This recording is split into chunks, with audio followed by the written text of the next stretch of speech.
Halo anak-anakku, selamat pagi. Apa kabar anak-anak? Semoga anak-anak berada dalam keadaan yang sehat-sehat ya.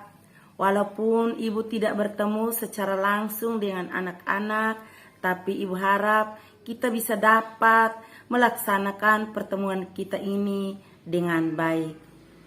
Hai anak-anakku, minggu lalu kita telah berbicara tentang Yesus memanggil orang berdosa.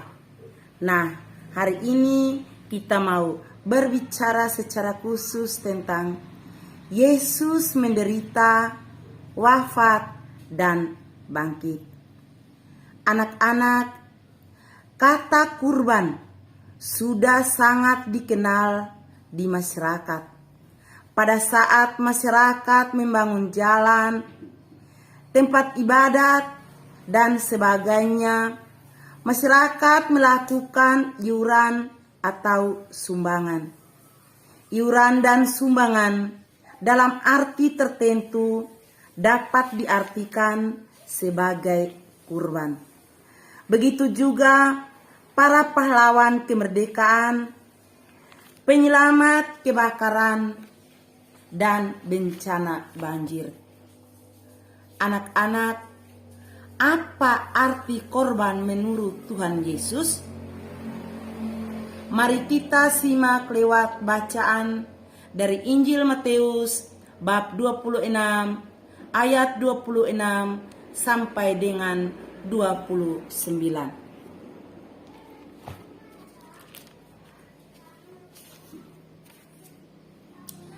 Penetapan perjamuan malam. Dan ketika mereka sedang makan, Yesus mengambil roti, mengucap berkat, memecah-mecahkannya, lalu memberikannya kepada murid-muridnya dan berkata, "Ambillah, makanlah, inilah tubuhku." Sesudah itu, ia mengambil cawan, mengucap syukur, lalu memberikannya kepada mereka dan berkata, "Minumlah kamu semua dari cawan ini, sebab inilah darahku, darah perjanjian yang ditumpahkan bagi banyak orang untuk pengampunan dosa.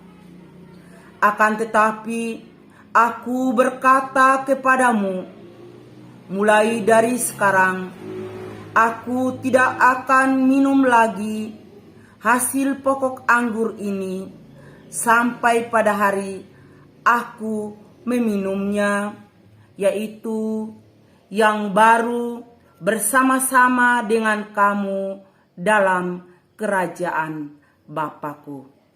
Demikianlah Injil Tuhan.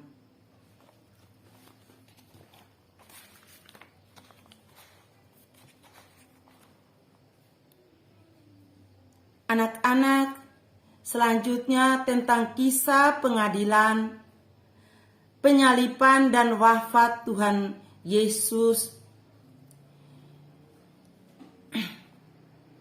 Kita dapat baca dari Injil Matius bab 27 ayat 1 sampai dengan 66 yang diganti dengan doa jalan salib yang telah kita buat pada masa Prapaskah setiap tahun. Anak-anak, selanjutnya mari kita simak kisah kebangkitan Yesus dari Injil Matius bab 28 ayat 1 sampai dengan 10. Kebangkitan Yesus. Setelah hari Sabat lewat, menjelang menyingsingnya fajar pada hari pertama minggu itu, pergilah Maria Magdalena dan Maria yang lain menengok kubur itu. Maka terjadilah gempa bumi yang hebat, sebab seorang malaikat Tuhan turun dari langit dan datang ke batu itu dan menggulingkannya lalu duduk di atasnya. Wajahnya bagaikan kilat dan pakaiannya putih bagaikan salju. Dan penjaga-penjaga itu gentar ketakutan dan menjadi seperti orang-orang mati. Akan tetapi malaikat itu berkata kepada perempuan-perempuan itu, "Janganlah kamu takut, sebab aku tahu kamu mencari Yesus yang disalibkan itu. Ia tidak ada di sini, sebab ia telah bangkit, sama seperti yang telah dikatakannya. Mari, lihatlah tempat ia berbaring." Dan segeralah pergi dan katakanlah kepada murid-muridnya bahwa ia telah bangkit dari antara orang mati. Ia mendahului kamu ke Galilea. Di sana kamu akan melihat dia. Sesungguhnya aku telah mengatakannya kepadamu. Mereka segera pergi dari kubur itu dengan takut dan dengan sukacita yang besar dan berlari secepat-cepat untuk memberitahukannya kepada murid-murid Yesus. Tiba-tiba Yesus berjumpa dengan mereka dan berkata, "Salam bagimu." Mereka mendekatinya dan memeluk kakinya serta menyembah dia. Maka kata Yesus kepada mereka, "Jangan takut. Pergi dan katakanlah kepada saudara-saudaraku supaya mereka pergi ke Galilea dan di sanalah mereka akan melihat aku." Demikianlah Injil Tuhan.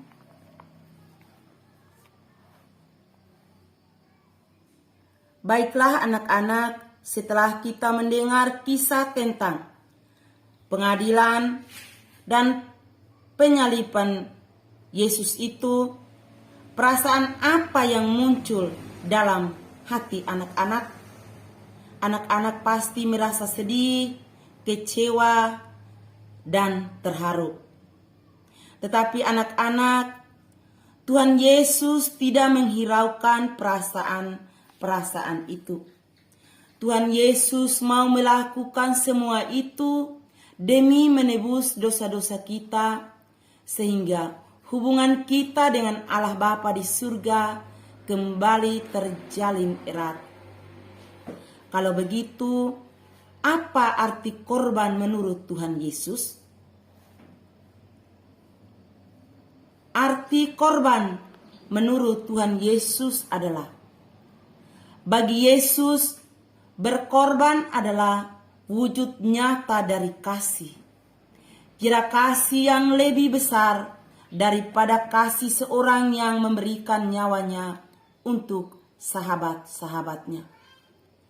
Selama hidupnya, Yesus senantiasa berbuat baik.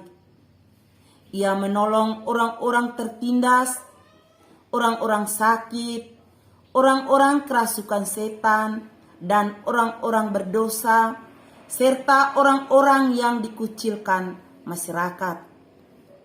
Orang-orang Yahudi tidak memiliki kuasa menghukum mati.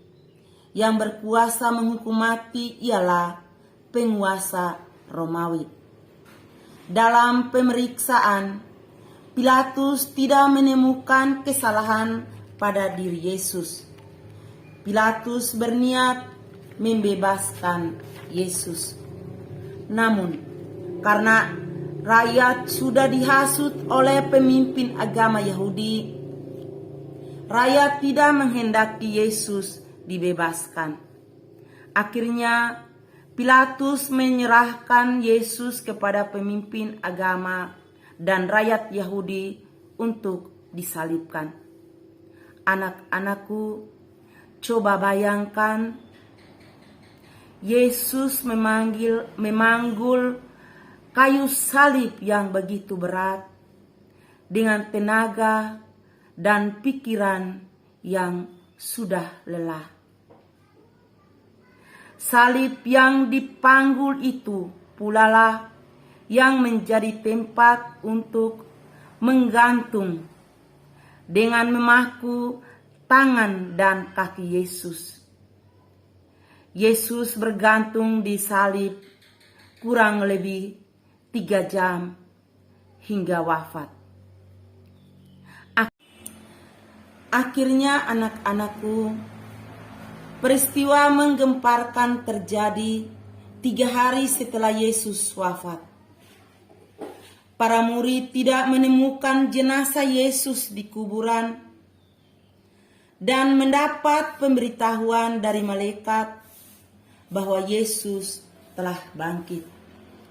Hari kebangkitan Yesus kita peringati setiap tahun pada pesta Paskah.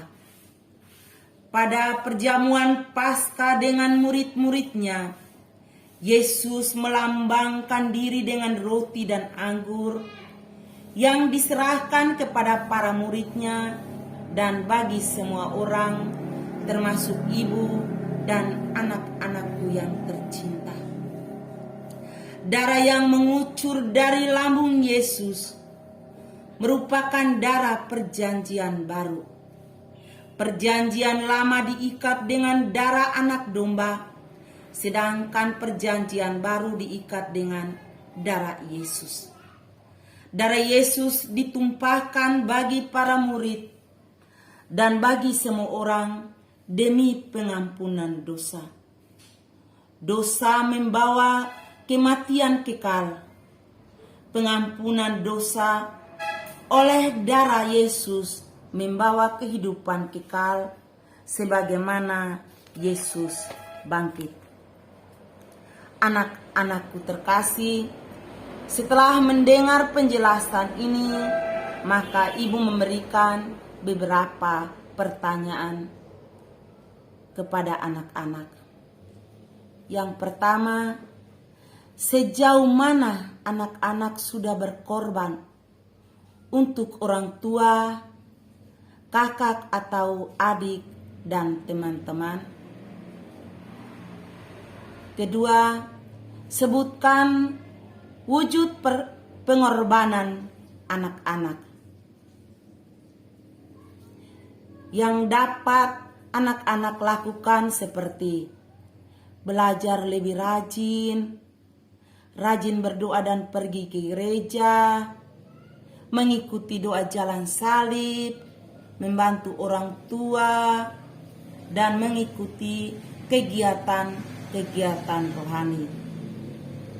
Pertanyaan ketiga, apa yang anak-anak rasakan ketika bisa berkorban untuk orang lain? Saat anak-anak berkorban untuk orang lain, anak-anak akan merasakan kegembiraan atau kesenangan atau kebahagiaan, rasa bangga, rasa damai, rasa tenang dan aman. Yang keempat, bagaimana niat anak-anak untuk semakin dapat meneladan Yesus yang sudah mengorbankan diri untuk keselamatan manusia?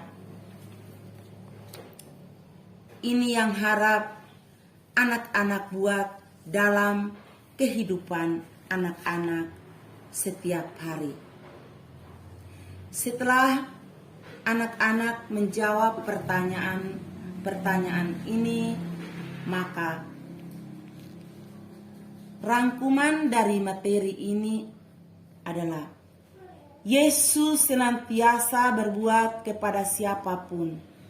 Namun karena ia menyatakan diri sebagai anak Allah dan dapat mengampuni dosa, ia diajukan ke pengadilan Pilatus. Pilatus tidak menemukan kesalahan, tetapi orang Yahudi mendesak agar Yesus dihukum salib atau dihukum mati.